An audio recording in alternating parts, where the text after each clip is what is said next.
Hi friends, Thursday பண்ணிடலாங்கன்னு பார்க்கலாம் வாங்க. சமையல் வேலை எல்லாமே முடிஞ்சிடுச்சு.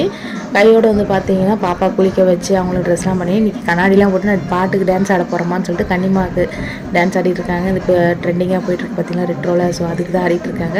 ஏதோ அவங்களுக்கு தெரிஞ்ச மாதிரி பார்த்து ஆடிட்டு இருக்காங்க. அதுக்கப்புறம் வந்து பார்த்திங்கன்னா இன்றைக்கி வேலைக்கிழமைன்றதால சாமிக்கு பூவெல்லாம் போட்டு விளக்கெல்லாம் ஏற்றி சாமியை நான் கும்பிட்டுட்டேன். அப்புறம் நாளைக்கு பையனுக்கு வந்து ஸ்கூல் ஸ்டார்ட் ஆகுது. அதனால் வந்து பார்த்திங்கன்னா கையோடு மாவும் அரைக்க ஸ்டார்ட் பண்ணியிருக்கேன். ஸோ ஒன் பை ஒன்னாக பார்க்கலாம். நம்ம இன்றைக்கி கருப்பு உளுந்தில் வந்து எப்படி வடை செய்யலாம்னு சொல்லிட்டு இதிலே ஆட் பண்ணியிருக்கேன். கண்டிப்பாக நீங்களும் ட்ரை பண்ணி பாருங்கள். உளுந்து வந்து ஃபஸ்ட்டு ஆட்டி வச்சுட்டேன். இப்போ வந்து பார்த்திங்கன்னா ரைஸ் தான் வந்து அரைச்சிட்ருக்கேன். அதுக்கப்புறம் வந்து கடைசியாக தான் வந்து பார்த்திங்கன்னா உளுந்த வடைக்கு வந்து அரைக்கணும். ஸோ அதை 1 கப்பு ரைஸுக்கு 1/4 கப்பு பச்சரிசி வந்து நான் சேர்த்து ஊற வச்சு வச்சுருக்கேன். ரொம்ப அந்த ஸ்கின்னெலாம் போகிற அளவுக்கு நான் வாஷ் பண்ணல. ஸோ அந்த ஸ்கின்னோடு செஞ்சால் தான் நல்லா ஹெல்த்தின்னு கூடன்னு சொல்லிட்டு அப்படியே வச்சுருக்கேன். இப்போ நல்லா நம்ம வந்து ஒரு 2 மணி நேரம் ஊறினதுக்கப்புறம் நான் இந்த அளவுக்கு கெட்டியாக அரைச்சி அதில் வந்து பொடியாக நறுக்கின பச்சை மிளகா, அதுக்கப்புறம் இஞ்சி பூண்டு விழுது, அதுக்கப்புறம் வந்து பார்த்திங்கன்னா கொத்தமல்லி, கருவேப்பிலை, சின்ன வெங்காயம் தான் சேர்த்துருக்கேன். அதுக்கப்புறம் பார்த்திங்கன்னா கொஞ்சமாக உப்பு, கொஞ்சமாக பெப்பர் தூள் இது எல்லாமே சேர்த்து நல்லா வந்து நம்ம அடித்து இதை வந்து நல்லா வந்து கலந்துக்கலாம்.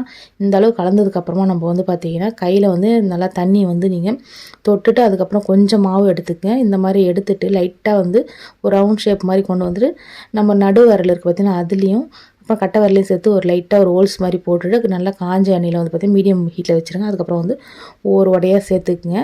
ஸோ ஒவ்வொரு வாட்டி சேர்க்கும்போது கொஞ்சமாக எண்ணெய் தண்ணி வந்து லைட்டாக தொட்டுட்டு நீங்கள் அதுக்கப்புறம் வந்து வடை போட ஆரம்பிங்க. ஸோ ஒட்டாமல் சூப்பராக வரும். கெட்டியாக அரைக்கணும். ரொம்ப வந்து பார்த்திங்கன்னா தண்ணியே சேர்க்கக்கூடாது. அதாவது உளுந்து சேர்த்ததுக்கப்புறமா நீங்கள் லைட்டாக பத்தலாம் தண்ணி தெளித்து தான் அரைக்கணும். ரொம்ப வந்து தண்ணி ஊற்றிட்டிங்கன்னா எண்ணெய் குடிக்க ஆரம்பிச்சிடும். அப்புறம் வந்து வடை வந்து எண்ணெய் மாதிரி ஆகிடும்.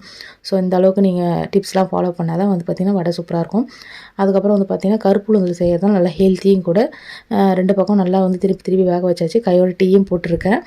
ஸோ டீ குடிச்சிட்டு வடை சாப்பிட்டோம்னா சூப்பராக இருக்கும். இன்றைக்கி வந்து சென்னையிலலாம் மழை நல்லாவே பேஞ்சிருக்கு. ஸோ உங்கள் ஊரில் மழையான்னு சொல்லிட்டு எனக்கு கமெண்ட் பண்ணுங்கள். வடை வந்து சூப்பராக கோல்டன் கலர் ரெடி ஆகிடுச்சு பாருங்கள். கருப்பு உளுந்துன்றதுனால கொஞ்சம் லைட்டாக கருப்பாக தான் இருக்கும். ஸோ ஆனால் நமக்கு ஹெல்த்தியாக இருக்குது பார்த்திங்கன்னா அதை தான் பார்க்கணும். ஓகே ஃப்ரெண்ட்ஸ், பாய். இந்த வீடியோ பிடிச்சா மறக்காமல் லைக் பண்ணுங்கள், ஷேர் பண்ணுங்கள், சப்ஸ்கிரைப் பண்ணுங்கள்.